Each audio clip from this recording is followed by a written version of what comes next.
Picture this. You're 500 miles from the nearest gas station, the temperature's dropping towards zero, and the only thing between you and becoming a statistic is what's rattling around in your head and whatever you can build with your own two hands. That's exactly where our story begins. Not with some wilderness expert or survival show contestant, but with a regular guy who found himself in the kind of situation that separates the quick from the dead. 7 days in the Alaskan wilderness. No tent, no rescue beacon, no backup plan except the one he'd have to figure out as he went along. Now, if you've lived 6 decades or more on this planet, you know something about crisis. You've probably stared down a few emergencies in your time. Maybe a car breaking down on a lonely highway, a power outage that lasted too long, or that moment when the basement started flooding and you realized nobody was coming to help but you. You learn that panic is a luxury you can't afford, and that thinking clearly under pressure is a skill that gets better with practice. But Alaska doesn't care about your experience. It doesn't care that you fixed transmissions in January,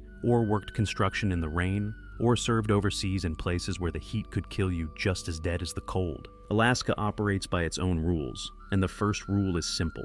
Respect the land, or it'll bury you. This is the story of 7 days that prove something every seasoned man suspects, but hopes he'll never have to test. That when everything goes sideways, your ability to build shelter isn't just a camping skill. It's the difference between making it home and becoming another cautionary tale. When everything goes wrong at once. The trouble started, as it often does, with what seemed like a routine decision. Our survivor, let's call him Jack, though that's not his real name, was flying back from a fishing expedition in southeastern Alaska. Private charter, experienced pilot, equipment that had been running fine for years. The kind of trip that's supposed to be the easy part of an outdoor adventure. 20 minutes out from their destination, the engine started running rough. Not the dramatic failure you see in movies, but that subtle change in sound that makes an experienced ear go quiet and listen closer. The pilot ran through his checklist like a professional, but sometimes machinery has other plans. The emergency landing wasn't the violent crash you might imagine, more like a controlled crash. Really? The pilot found a clearing along a river valley and set them down hard but alive. The kind of landing that leaves you grateful to be breathing, but quickly aware that breathing was just the first problem solved. Here's where the story takes the turn that changes everything. The pilot was hurt. Not dying, but hurt enough that hiking out wasn't an option. The radio was dead. The emergency locator beacon had been damaged in the landing, and the weather report they'd heard that morning was calling for 3 days of storms moving in from the coast. So Jack found himself in the position that every man fears and most never face. Truly on his own, with winter coming fast and no cavalry riding to the rescue.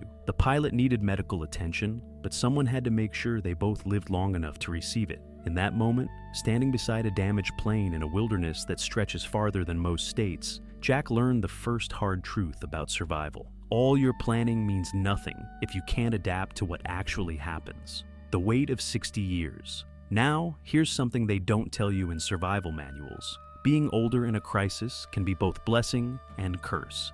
On one hand, Jack had 6 decades of problem solving under his belt. He'd been a machinist, worked construction, served in Vietnam, raised kids, and fixed every appliance in his house at least twice. His hands knew tools, his mind knew systems, and his gut knew when something was about to go very wrong. But he also knew his limitations in ways a younger man might not. His knees weren't what they used to be. His back reminded him daily of all those years of physical work. He couldn't power through problems with pure energy the way he could at 25. What he had instead was something more valuable, the patience to think before acting, and the hard-won knowledge that most problems have solutions if you're willing to look at them from the right angle. Standing in that clearing, with afternoon shadows growing longer and the temperature starting its relentless slide toward freezing, Jack did what any experienced man would do. He took inventory. The plane had given them some protection from the wind, but it wasn't going to keep them warm through an Alaskan night. The pilot had basic first aid supplies and emergency food for maybe 3 days if they stretched it. Jack had his fishing gear, a knife, and the kind of clothes you wear expecting to spend most of your time in a heated cabin. But here's what separated Jack from someone who might have sat down and waited for rescue. He understood that shelter wasn't something you hoped for or waited for someone else to provide. Shelter was something you built, one piece at a time, using whatever materials you could find and whatever knowledge you'd picked up along the way. The clock was ticking. In Alaska, October nights don't just get cold, they get cold enough to kill you while you sleep.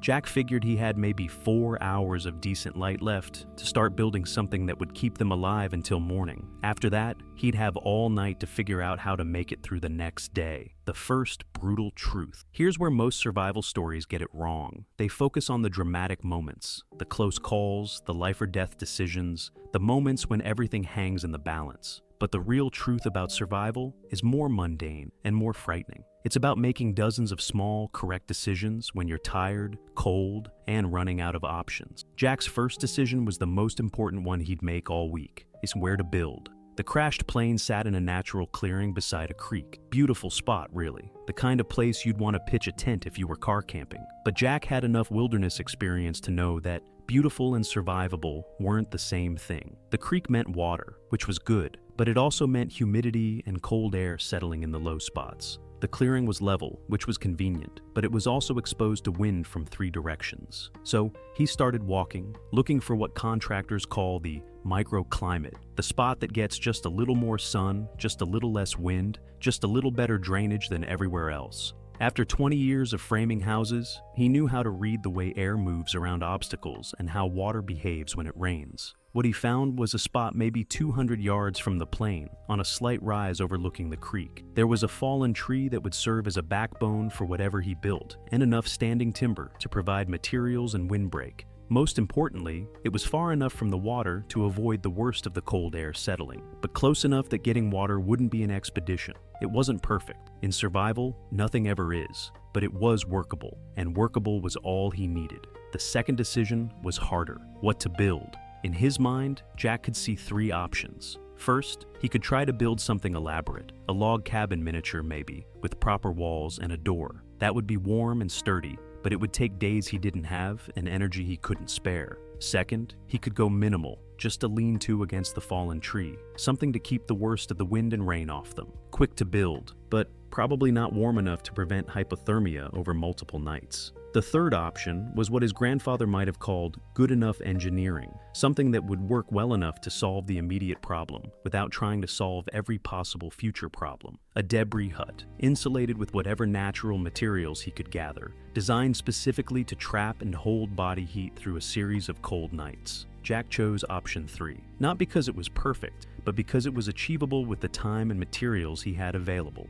Sometimes the best solution isn't the ideal solution. It's the one you can actually execute before the deadline kills you. What the textbooks don't tell you now, here's something every man learns sooner or later. There's a big difference between knowing how something is supposed to work and making it work when your life depends on it. Jack had read about debris huts. He'd seen them demonstrated. He even understood the theory. Build a frame, stuff it with insulating material, make it just big enough to hold your body heat, but small enough that your body heat can actually warm it. Simple concept, harder execution. The reality of building shelter when you're alone, tired, and working against a deadline is that every decision cascades into 10 more decisions. How big should the entrance be? How much insulation is enough? How do you balance the need for ventilation against the need to trap heat? How do you build something sturdy enough to last a week, but quick enough to finish before dark? Jack started with what he knew. The frame needed to be solid.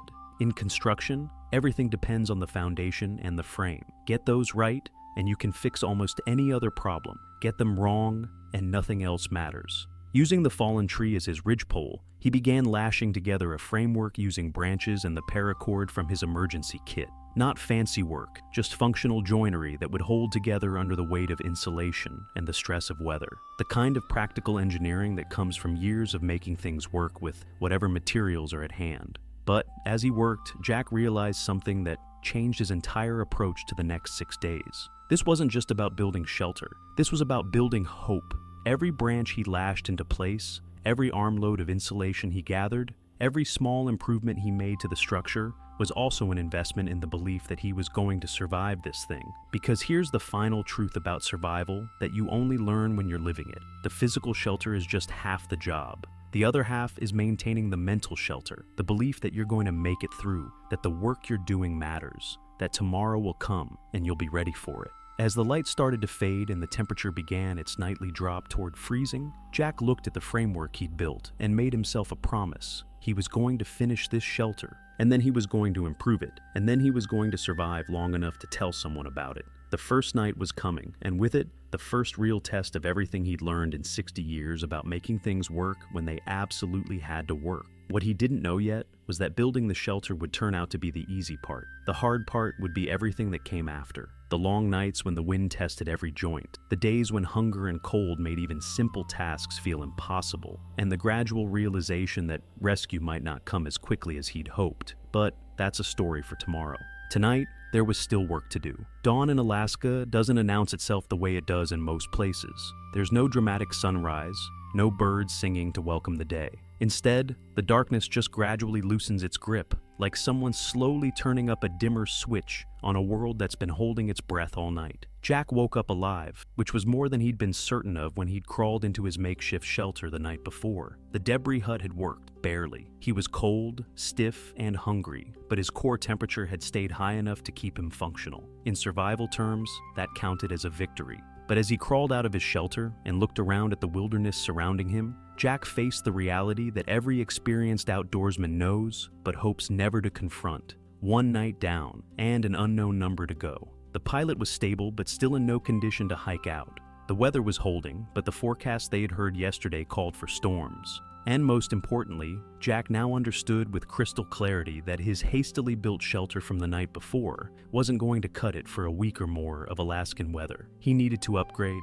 not just improve what he had, but completely rethink his approach to staying alive. And that meant doing something that goes against every instinct when you're scared and alone. Slowing down, looking around, and really understanding the piece of land that might be his home for the foreseeable future. Reading terrain, like a blueprint. After 30 years in construction and another 30 years hunting and fishing, Jack had developed an eye for terrain that most people never acquire. He could look at a piece of ground and see not just what was there, but what would happen to it when the weather changed, when water started moving, when the wind picked up. Standing beside his shelter in the growing light, he began what amounted to a site survey. Not the formal kind you do before building a house, but the practical kind you do when your life depends on getting the details right. First rule of reading land: water always wins. It finds the low spots, it flows downhill, and it takes the path of least resistance. Jack could see where the spring runoff had carved channels through the soil, where standing water collected after storms,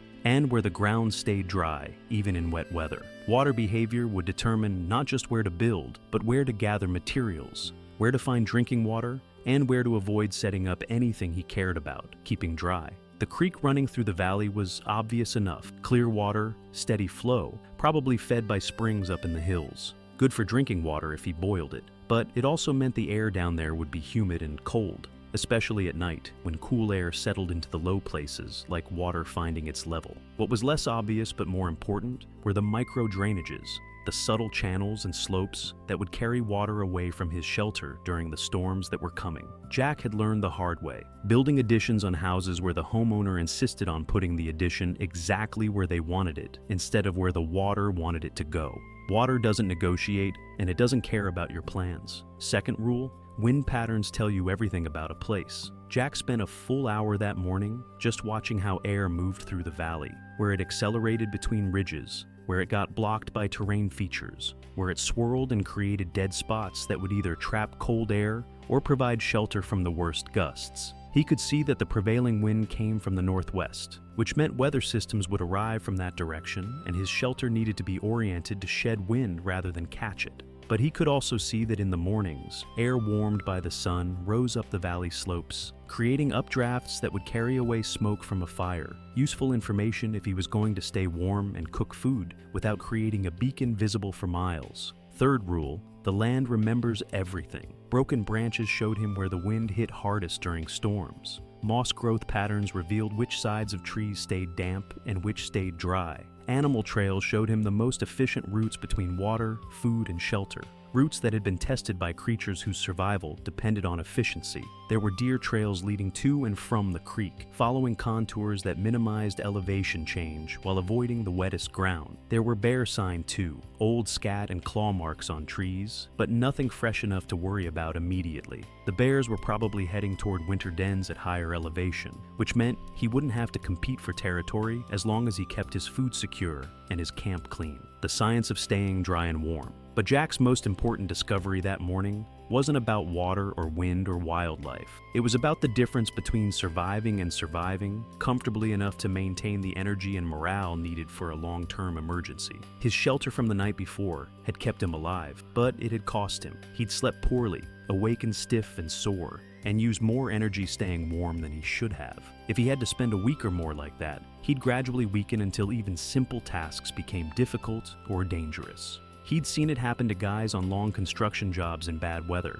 the slow erosion of strength and focus that comes from never quite getting warm, never quite getting dry, never quite getting enough rest. What he needed was what engineers call systems thinking, an approach that solved multiple problems with integrated solutions, rather than addressing each problem separately. Looking at his current site with fresh eyes, Jack could see its limitations clearly. The fallen tree that served as his ridgepole was solid enough, but it was also lying in a slight depression that would collect cold air. The ground underneath was level, but also slightly damp, which meant any body heat he generated would get sucked away by the cold earth. And the whole setup was oriented wrong for the prevailing wind patterns he'd just figured out. Time to relocate. Jack spent the next 2 hours scouting locations within a reasonable distance of the crash site. He couldn't go too far. He needed to check on the pilot regularly and maintain access to the emergency supplies from the plane. But he also couldn't stay somewhere that was slowly killing him through heat loss and poor drainage. What he found was a spot that any experienced outdoorsman would recognize immediately, the sweet spot where multiple factors aligned in his favor. It was a natural bench about 50 feet upslope from his original site, high enough to avoid the cold air settling in the valley bottom, but not so high that getting water became a major expedition. The ground was well drained, but not so sandy that it wouldn't hold warmth. There were mature spruce trees providing both windbreak and material, with a natural opening that would give him workspace without requiring major clearing. Most importantly, the site had what foresters call aspect, the direction it faced relative to the sun. This particular spot caught the morning sun early and held afternoon warmth late, which in the shortened days of an Alaskan October could mean the difference between starting each day energized or starting each day fighting off hypothermia. Jack marked the spot in his mind and headed back to collect his gear. The morning was warming up, relatively speaking, and he had work to do. The architecture of staying alive. Moving a survival shelter might seem like wasted effort to someone who's never been in that situation. After all, the first shelter had worked well enough to get him through the night. Why not just improve it where it was? But Jack understood something that comes from decades of building things that have to work. Location determines everything else. Put a structure in the wrong place, and no amount of clever construction will overcome the fundamental problem. Put it in the right place, and even basic construction techniques will perform better than you have any right to expect. The relocation took most of the morning, not just moving the materials he had already gathered, but also disassembling the frame carefully enough that he could reuse the cordage and fittings. In a resource-constrained environment, nothing gets wasted if you can help it. But the real work began when he started planning the new shelter. This time, instead of rushing to get something built before dark, Jack had the luxury of daylight and the benefit of one night's experience. He could think through the design systematically, like planning a building project where the foundation had to be right the first time. The basic concept remained the same, a debris hut designed to trap and hold body heat. But the execution would be completely different, incorporating everything he'd learned about the site conditions and his own physical needs. First, he addressed the ground insulation problem. Instead of building directly on the earth, Jack created a foundation layer using dead branches and bark strips arranged in a grid pattern, not thick enough to be a platform, but thick enough to create an air gap between his body and the cold ground. In construction terms, he was building a thermal break, preventing heat transfer from his body to the earth that would otherwise act like a giant heat sink. Second, he redesigned the frame geometry. Instead of a simple A-frame against the fallen tree, Jack built what amounted to a small dome structure, using flexible branches bent and lashed together. This gave him more interior space to move around, better structural strength to handle snow loads, and most importantly, better air circulation to prevent dangerous carbon dioxide buildup, while still maintaining heat retention. Third, he planned for upgrades.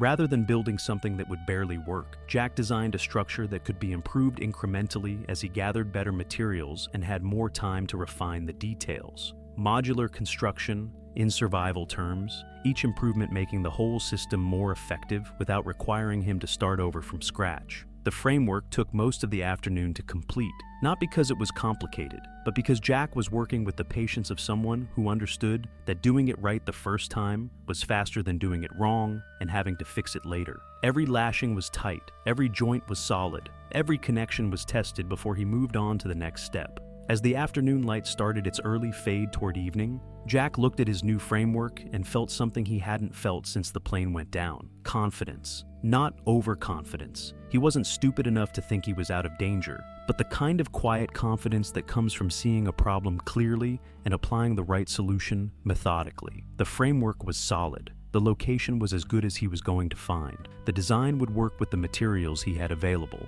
and could be improved as he learned more about what worked and what didn't. The gathering storm. But as Jack began collecting insulation materials for the new shelter, the weather started sending signals that every longtime outdoorsman learns to read. The subtle shift in air pressure that means change is coming. The way the wind direction becomes less predictable. The quality of light that suggests clouds building beyond the horizon.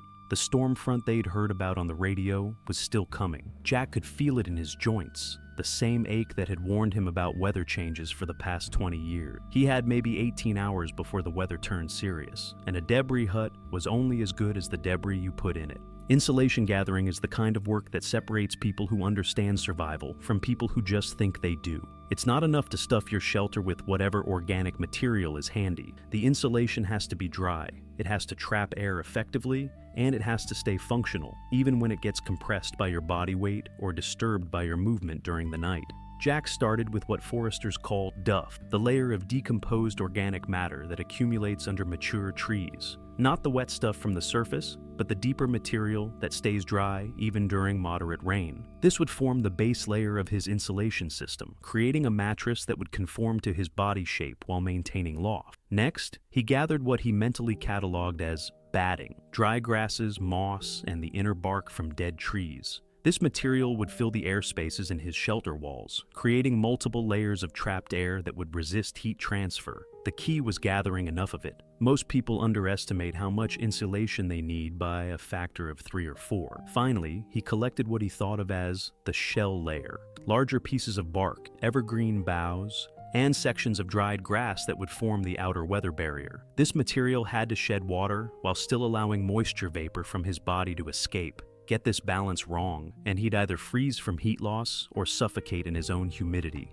The work was methodical, almost meditative. Gather, sort, transport, arrange. Repeat until you have enough, then gather some more because you probably don't have enough. Jack had learned this lesson building houses in winter. Insulation always takes more material than you think, and there's no such thing as too much when the temperature drops. But as he worked, Jack kept one eye on the sky and one ear tuned to the subtle changes in wind pattern that would tell him when the weather was about to turn serious. Time was running out on the easy part of this survival situation. The hard part was about to begin. Every man who spent time working with his hands knows the frustration of needing the one tool that's back in the truck, or in the other toolbox, or still hanging on the pegboard in the garage. But there's a difference between frustration and desperation. Frustration is when you need a Phillips head screwdriver and only have a flathead. Desperation is when you need to build something that will keep you alive and your entire tool inventory fits in your pockets. Standing beside his half-built shelter on the morning of day 2,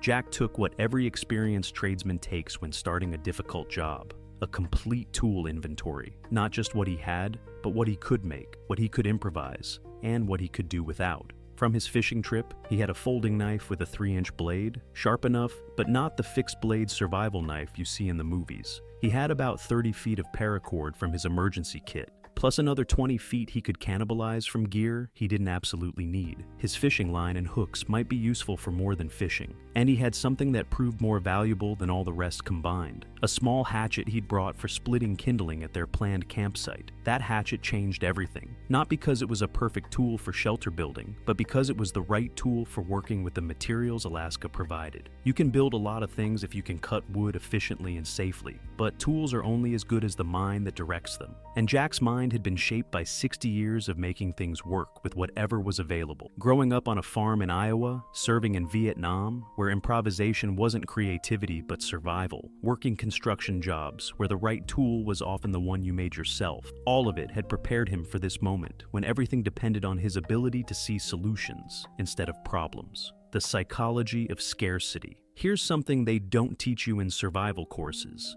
The mental shift that happens when you realize you have to make everything work with exactly what you have, no more, no less. It's like the difference between cooking when you can run to the store for missing ingredients and cooking when the store is 500 miles away and closed for the winter. At first, that limitation feels crushing. You see all the things you can't do, all the tools you don't have, all the materials that would make the job easier if only you had access to them. But if you've lived long enough and worked with your hands long enough, you eventually make the mental transition from scarcity thinking to efficiency thinking. Jack made that transition while gathering materials for his shelter walls. He needed straight, strong pieces for the frame, flexible pieces for lashing, and lots of insulating material that would stay dry. His first instinct was to wish for better tools, a saw, a drill, proper rope, maybe a tarp for waterproofing. But wishing doesn't build shelters. Instead, he started seeing the forest differently, not as a collection of trees, but as a hardware store where everything was free, but nothing was exactly the right size or shape for his needs. That dead spruce wasn't just a tree. It was framing lumber and kindling and insulation all in one package. That birch bark wasn't just tree covering. It was roofing material and cordage and even emergency fire starter. The breakthrough came when he stopped thinking like someone who was lacking the right tools and started thinking like someone who was rich in raw materials. Alaska might not have given him a hardware store, but it had given him the entire inventory of a lumber yard, just in a different form. Making cordage when there is no rope. Every survival manual talks about the importance of cordage for shelter building, but most of them assume you'll have rope or paracord in sufficient quantity. In the real world, you run out of manufactured cordage quickly, and then you have to make your own or do without. Jack's 30 feet of paracord had seemed like plenty when he started, but by the time he'd lashed together the basic framework of his improved shelter, he was down to his last 10 feet and faced with the need for at least 20 feet more to secure the insulation properly and guy out the structure against wind. Time to improvise. He started with what he knew would work: inner bark from dead trees, specifically basswood and willow that he found along the creek. The process was tedious but straightforward. Strip long pieces of inner bark, separate them into fibers, then twist those fibers together into cord using a technique that hadn't changed much since Native Americans were making rope the same way centuries ago. The work required patience he wasn't sure he had. Twist the fibers, splice in new ones as the old ones ran out,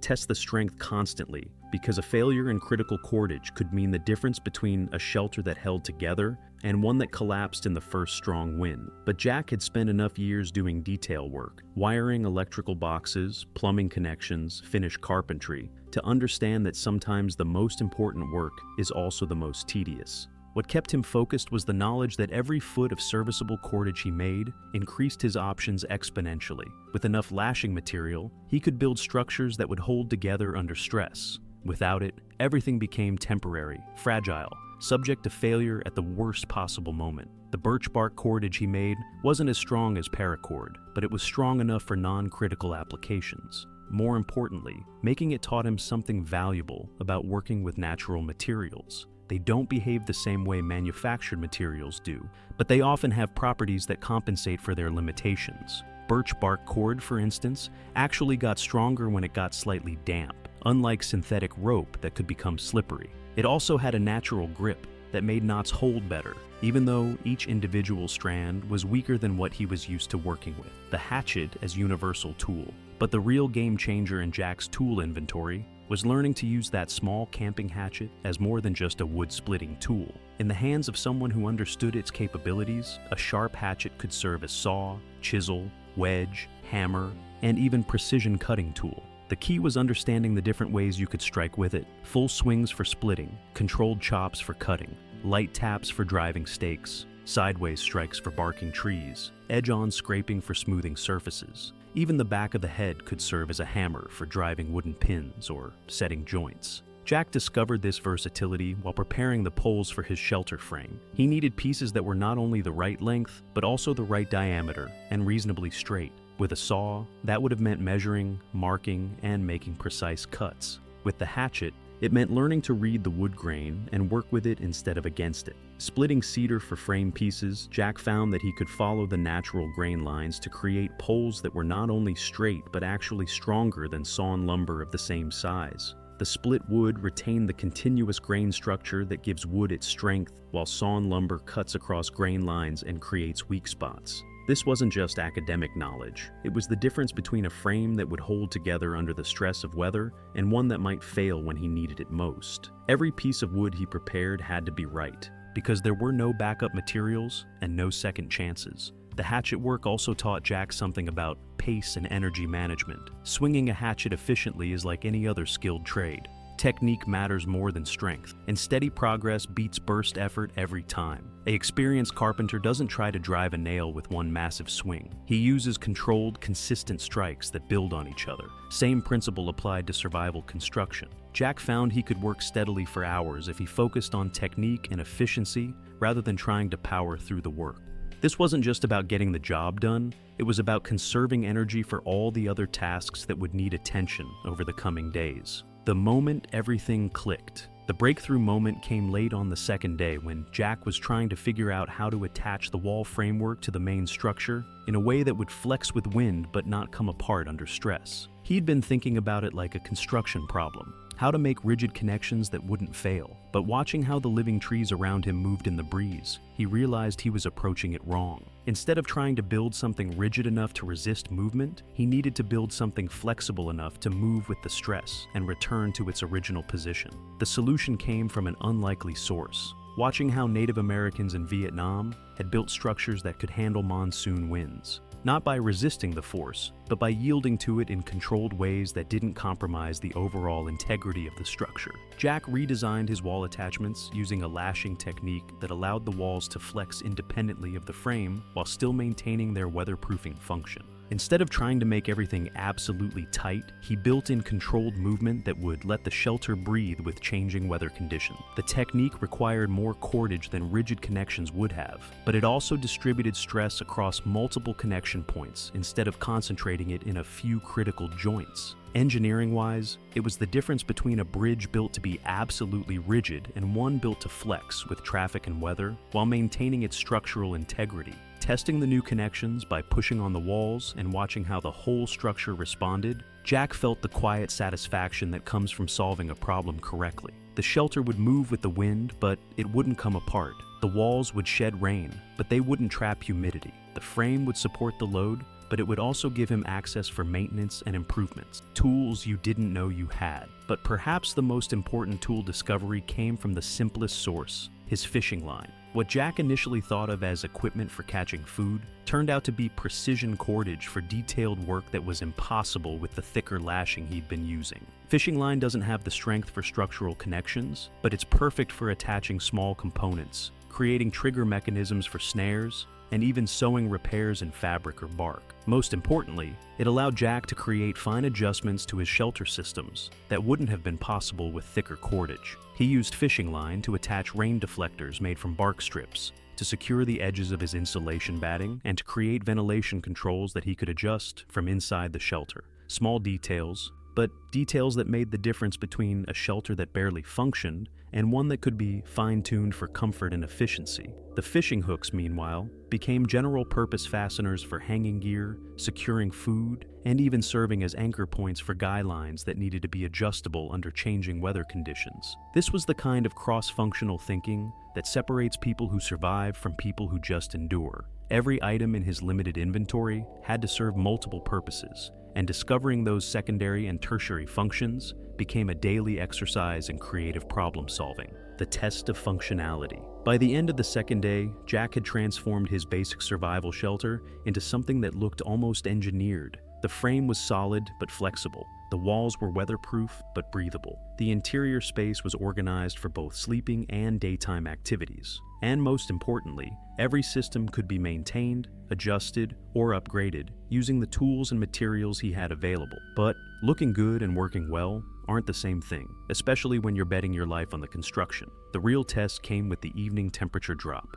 As the sun disappeared behind the ridge and the air temperature began its nightly slide toward freezing, Jack crawled into his improved shelter to see if all the theory and careful construction would translate into a warm, dry night's sleep.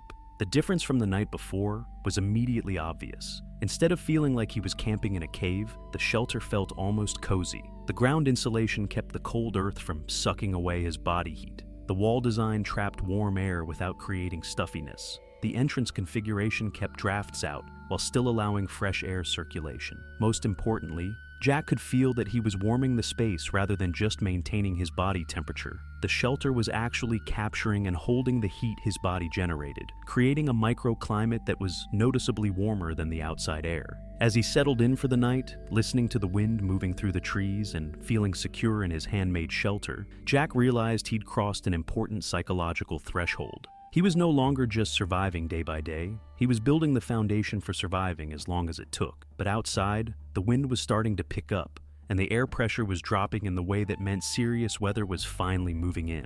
All his careful construction was about to face its first real test, and that's when Jack would discover the difference between building something that works in calm weather and building something that works when nature decides to fight back. There's a moment in every serious construction project when you realize that all the planning and preparation were just the warm-up. The real work, the work that separates success from failure, happens when you're tired, when conditions aren't ideal, and when every decision you make will be tested by forces beyond your control. For Jack, that moment came on the morning of day 3, when he woke up to the sound of wind moving through the trees, with the particular intensity that means weather is changing fast. The storm front they had been expecting was finally moving in, and he had maybe 6 hours of workable conditions left before construction became a fight for survival instead of a methodical building process. The framework was solid, the basic structure was sound, but a survival shelter isn't just about having walls and a roof. It's about creating a complete system that manages heat,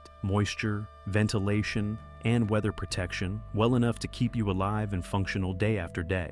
And that level of integration takes time to build and time to get right. Time he was rapidly running out of. The mathematics of heat loss. Standing outside his shelter in the pre-dawn darkness, Jack could feel the temperature dropping with the kind of steady inevitability that meant winter weather was moving in to stay. Not just a cold snap, but the kind of sustained low temperatures that would test every aspect of his shelter design for days or possibly weeks. He'd built plenty of structures over the years, but always with the luxury of heated workshops, insulated buildings, and the knowledge that if something didn't work perfectly, he could adjust it later when conditions improved. This was different. This was building something that had to work right the first time, in conditions that were getting worse by the hour, with materials that wouldn't behave the same way they did in mild weather. The first challenge was insulation thickness. What seemed like plenty of dead grass and moss batting in moderate temperatures would compress and lose effectiveness as the temperature dropped and humidity increased. Jack knew from experience working in cold climates that insulation needs to be about 50% thicker than you think, and then you need to add another 25% for the compression that happens when you're actually using the shelter. That meant gathering and processing roughly twice as much insulating material as he'd originally calculated. In good weather, that would have been tedious, but manageable. In deteriorating conditions, with limited daylight and energy reserves he couldn't afford to waste, it became a race against time and physics. The second challenge was moisture management. As the temperature dropped, the difference between the inside and outside of his shelter would create condensation issues that could soak his insulation and make his sleeping space dangerously damp. He needed ventilation systems that would manage humidity without losing heat, the kind of precise engineering that usually requires multiple iterations to get right. Jack started by creating what amounted to a double wall system. The inner wall would be his primary heat barrier, thick with insulation and designed to trap warm air. The outer wall would shed precipitation and wind, with enough airspace between the walls to handle condensation without compromising the insulation. Building this system required working with wood that was becoming stiffer and more difficult to bend as the temperature dropped, cordage that was getting less flexible, and natural materials that were starting to behave differently than they had in warmer conditions. Working against the clock, the work pace. Jack set for himself that morning would have been brutal under ideal conditions. In deteriorating weather, with tired muscles and the constant mental load of managing a survival situation, it pushed him to the edge of his physical capabilities. But he'd learned something over the years about working under pressure. The secret isn't working faster, it's working smarter. Every motion has to accomplish something useful. Every trip to gather materials has to bring back more than you need for the immediate task. Every decision has to solve the current problem while setting up solutions for the next problem. Jack organized his work into what contractors call zones. Zone 1 was the immediate shelter area, where he focused on the detailed construction that required precision and couldn't be rushed.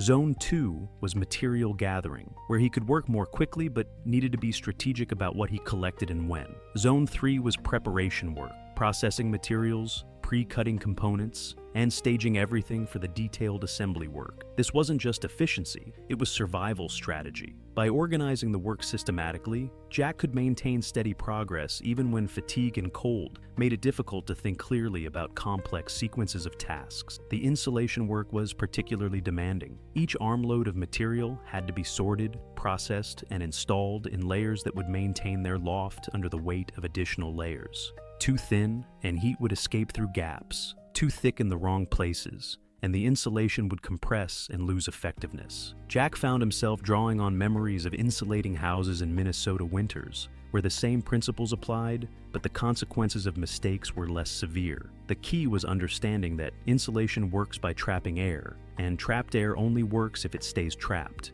Every gap, every compressed section, every place where moisture could penetrate was a potential failure point that would compromise the entire system. The details that matter. As the morning progressed and the wind started picking up, Jack discovered that building a survival shelter is really about mastering dozens of small details that individually seem insignificant, but collectively determine whether the whole system works or fails. The entrance design, for instance. In moderate weather, Jack had focused on making the opening large enough to crawl through easily. But as the temperature dropped and wind became a factor, he realized that every time he entered or left the shelter, he was allowing cold air to rush in and displace the warm air he'd worked so hard to create. The solution was a baffle system, essentially a curved entrance tunnel that blocked direct wind penetration while still allowing access. Not complicated engineering, but construction that required precise measurement, careful cutting, and lashing techniques that would hold together under the stress of regular use. The same attention to detail applied to every other interface in the shelter system, where the walls met the roof, where the insulation layers connected, where guy lines attached to the frame. Each connection point had to be weatherproof, structurally sound, and maintainable in conditions that were only going to get worse. Jack found himself thinking like a boat builder, where every seam has to be absolutely tight because water will find and exploit any weakness. But unlike boat building, he was working with materials that expanded and contracted with temperature changes, that absorbed moisture at different rates, and that would be stressed by wind forces from a constantly changing directions. The roof construction was particularly challenging. Jack needed something that would shed rain and snow, support wind loads, and maintain insulation properties without being so heavy that it stressed the frame beyond its limits. And he needed to build it using branches, bark, and cordage that were all becoming less cooperative as the weather deteriorated. The solution he developed was a layered system that borrowed techniques from traditional thatching. The innermost layer was smooth bark strips arranged like shingles to create a continuous moisture barrier. The middle layer was insulating material held in place by a framework of thin branches. The outer layer was larger pieces of bark and evergreen boughs arranged to shed water while protecting the insulation from wind displacement. Each layer had to be secured independently so that if one failed, the others would continue to function. And the whole assembly had to be built in sections that could be completed quickly, because once he started a section, he had to finish it before the weather made the work impossible. When everything has to work together, by midday Jack had what looked like a real shelter instead of an improvised emergency structure. But looking functional and being functional aren't the same thing, especially when the test is going to be conducted by Alaskan winter weather that doesn't care about your construction schedule or your materials limitations. The real challenge was integration, making sure all the systems work together instead of fighting each other. The ventilation system had to provide fresh air without creating drafts. The insulation had to trap heat without trapping moisture. The structure had to be strong enough to handle wind loads, but flexible enough to move with gusts without breaking. Jack spent the early afternoon fine-tuning these interactions, making small adjustments that individually seemed insignificant, but collectively determined whether he'd sleep warm or wake up hypothermic. Moving a ventilation opening 2 inches to the left to avoid creating a cold draft across his sleeping area. Adjusting the tension in a guy line to change how the shelter responded to wind pressure, adding a small piece of bark to redirect condensation away from a critical joint. This was the kind of detailed, methodical work that separated survival construction from emergency construction. Emergency construction just has to work long enough to get you through immediate danger. Survival construction has to work reliably day after day, with minimal maintenance in conditions that will test every aspect of the design. The testing began before he was finished building. The first real test. Around 3 in the afternoon, the wind shifted to come directly from the northwest and picked up to what Jack estimated was about 25 miles per hour, with gusts considerably higher. Not hurricane force, but strong enough to find every weakness in his construction and exploit it mercilessly. The first thing that failed was a section of outer wall where he'd gotten hasty with the lashing. Not a catastrophic failure, but enough movement to create a gap that let wind penetrate the insulation layer. Jack found himself doing emergency repairs in wind conditions that made precise work nearly impossible. The second failure was more serious. A guy line that had seemed tight enough in calm conditions, but stretched under the dynamic loading of gusty wind. As the line loosened, it allowed the shelter to distort, which put stress on other connections and threatened a cascade of failures that could compromise the entire structure. Working in wind that made every task more difficult, Jack had to re-tension the guy line, reinforce the connection points, and add additional support lines to distribute the load more evenly. It was the kind of problem-solving under pressure that tests everything you've learned about working with tools, materials, and structural systems. But the most important discovery was that the shelter itself was fundamentally sound. The frame held together under stress. The insulation stayed in place despite the wind trying to strip it away. The overall design flexed and moved, but returned to its original configuration when the gusts passed. Jack realized he'd built something that would survive the storm, but he'd also learned that surviving and thriving weren't the same thing. The repairs he was making in deteriorating weather were patches and fixes that addressed immediate problems without necessarily solving the underlying issues that had caused the problems. What he needed was time to rebuild the weak sections properly, using what he'd learned from the failures to create connections that wouldn't need emergency repairs during the worst weather. But time was the one resource he didn't have. As afternoon faded toward evening and the wind continued to build, Jack faced the reality that he'd be spending the next several days inside a shelter that was functional but not perfected, strong enough to keep him alive, but not comfortable enough to let him rest and recover from the physical and mental stress of the situation. The real test was just beginning, and he'd have to pass it using a shelter that was still under construction. There's an old saying among contractors that you never really know how good your work is until the first big storm tests it. Until then, you're just hoping that all your calculations were right, that you didn't cut corners in the wrong places, and that the materials will perform the way you expected them to when conditions get serious. Jack learned the truth of that saying at 2:30 in the morning on his 4th day in the wilderness, when the storm that had been building all day finally arrived with the kind of intensity that turns theoretical shelter design into a life-or-death engineering exam. The wind hit first, not the gradual increase he'd been dealing with all evening, but a sustained blast that went from manageable to dangerous in the space of about 10 minutes. Lying inside his shelter, Jack could hear the sound change from the familiar whoosh of air moving through trees to the deeper, more ominous roar that means serious weather has arrived and isn't planning to leave anytime soon. Then came the rain. Not the gentle drizzle that tests your waterproofing, but the driving, horizontal precipitation that finds every gap, every weak seal, every place where you thought good enough when you should have thought bulletproof. And that's when Jack discovered the difference between building something that works in theory and building something that works when nature decides to fight back. The anatomy of failure. The first failure happened within minutes of the storm reaching full intensity. A section of roof that had seemed perfectly secure in calm weather began to lift and flutter under the combined assault of wind and rain. Not a catastrophic collapse, but enough movement to break the seal where the roof met the wall, allowing water to penetrate the shelter's interior. Jack found himself lying in his sleeping area, listening to the sound of water dripping steadily onto the ground. Insulation he'd worked so hard to keep dry. In construction terms, this was what you'd call a cascade failure. One small problem creating conditions that would cause bigger problems unless addressed immediately.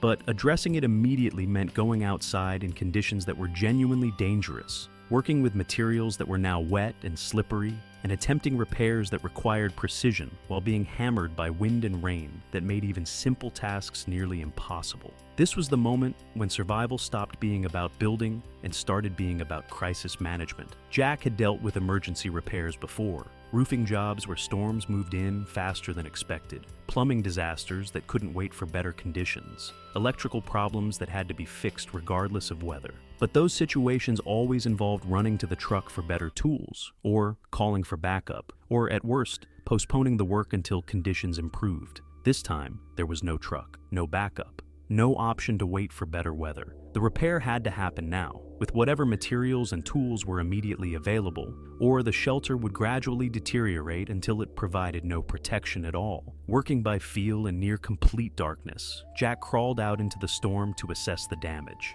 The wind was strong enough to make standing difficult, and the rain was coming at angles that soaked him completely within seconds. But he could see immediately what had gone wrong. The problem wasn't with his construction techniques, it was with his understanding of the forces the shelter would have to resist. He'd built for steady wind pressure, but the storm was generating gusts that created lift forces on the roof sections, essentially trying to peel them off like shingles in a hurricane. Emergency engineering. The repair required rethinking the entire roof attachment system while being pounded by weather that was actively trying to destroy his work. Not ideal conditions for precision engineering, but survival doesn't wait for ideal conditions. Jack's solution was to abandon the elegant lashing system he'd originally used and replace it with what amounted to brute force attachment. More cordage, more anchor points, more redundancy than the design theoretically required. In calm weather, it would have been overkill. In storm conditions, it was barely adequate. Working mostly by touch, Jack relashed the loose roof section using a pattern that distributed the load across multiple attachment points instead of concentrating it in the few places where the original design had failed. Not pretty work, but functional work that would hold together under the current stress levels. But as he worked, Jack realized that this single failure was exposing other weaknesses in the shelter design that had been masked by the relatively calm conditions during construction. The wall-to-roof joints were moving more than they should. The guy line tensions weren't balanced correctly for dynamic loads, and most critically, the ventilation system that had worked perfectly in mild weather was now allowing rain penetration that threatened to soak the insulation system. Each problem required an immediate fix, but each fix had to be implemented in conditions that made careful work nearly impossible. Jack found himself making design compromises he would never accept in normal construction, but which were the best solutions available given the constraints of weather, materials, and time. The ventilation fix was particularly challenging. Jack needed to maintain air circulation to prevent carbon dioxide buildup and condensation problems, but the storm was driving rain through every opening that wasn't completely sealed. The solution was a baffle system, improvised from bark strips, and positioned to block direct rain penetration while still allowing air movement. Not elegant engineering, but it worked. And in survival situations, working is the only standard that matters. Learning, under fire. By dawn, Jack had managed to stabilize the shelter enough to keep the interior reasonably dry, but the experience had taught him several important lessons about the difference between construction theory and construction reality. First lesson: dynamic loads are completely different from static loads. A shelter that feels rock solid in calm weather can shake itself apart under the rhythmic stress of gusty wind. The solutions aren't necessarily more strength, they're often more flexibility and better load distribution. Second lesson: redundancy isn't optional when failure means death. Every critical system needs a backup, and every backup needs to be tested under realistic conditions before you bet your life on it. Third lesson: materials behave differently when they're wet, cold, and being stressed by changing forces. Cordage that held knots perfectly in moderate conditions became slippery and unreliable when soaked. Wood that bent easily during construction became brittle and prone to breaking when cold and wet. But the most important lesson was about the psychology of emergency repairs. When you're working in dangerous conditions to fix something that's actively failing, it's easy to focus only on the immediate problem and miss the larger systemic issues that caused the problem in the first place. Jack had to constantly remind himself to think beyond the current crisis and consider how each emergency fix would affect the overall shelter performance. A repair that solved one problem but created two new problems wasn't actually progress. even if it felt like progress in the moment. The morning assessment. When daylight finally arrived, Jack could see the full extent of what the storm had done to his carefully constructed shelter. The good news was that the basic structure had held together. The frame was still solid, the walls were still standing, and the interior was still habitable. The bad news was that the storm had exposed every marginal decision he'd made during construction and turned them into problems that would have to be addressed before the next weather system arrived. The roof needed to be completely redesigned with a lower profile and better wind resistance. The wall-to-roof connection system needed to be rebuilt using techniques that would handle both vertical loads and lateral forces. The ventilation system needed to be reconfigured to work effectively in stormy conditions, not just calm weather. Most critically, the insulation system had been compromised by moisture penetration and would need significant work to restore its effectiveness. Wet insulation isn't just less effective than dry insulation. It's actively dangerous because it conducts heat away from your body while creating the humidity conditions that can lead to hypothermia. Jack faced a choice that every tradesman recognizes. He could make quick patches that would get him through the immediate problems, or he could take the time to fix the underlying issues properly, even though that meant more work and more exposure to weather conditions that weren't going to improve anytime soon. The professional in him wanted to do the job right. The survivor in him knew that right was a luxury he might not be able to afford. The pivotal decision. Standing outside his storm-damaged shelter in the gray morning light, Jack made the decision that would determine whether he survived the next phase of his ordeal, with his health and morale intact, or gradually weakened until even small problems became insurmountable challenges. He was going to rebuild the critical systems properly, even if it meant spending another day exposed to weather that could deteriorate without warning. The alternative, living in a shelter that barely functioned, losing heat and energy every day, gradually becoming less capable of handling the physical and mental demands of survival, was a slow road to failure that ended just as badly as any dramatic crisis. This wasn't just about shelter construction anymore. It was about maintaining the will and capability to keep fighting for survival day after day, week after week, for however long it took for rescue to arrive, or for conditions to improve enough to make self-rescue possible. The storm had taught Jack that his original shelter design, while functional, hadn't been robust enough for the conditions he was actually facing. Now, he had the knowledge to build something better, but he also had materials that were wet, damaged, and more difficult to work with than they had been during the original construction. What he had that he didn't have before was hard-won experience with how his shelter systems actually performed under stress, and clear understanding of what needed to be changed to make them work reliably in the conditions he could expect to face. The rebuild would be different from the original construction in fundamental ways. Instead of building for the weather conditions he hoped to encounter, he'd be building for the weather conditions he'd actually experienced. Instead of using techniques that looked good in theory, he'd be using techniques that he'd tested under the worst conditions he'd faced so far.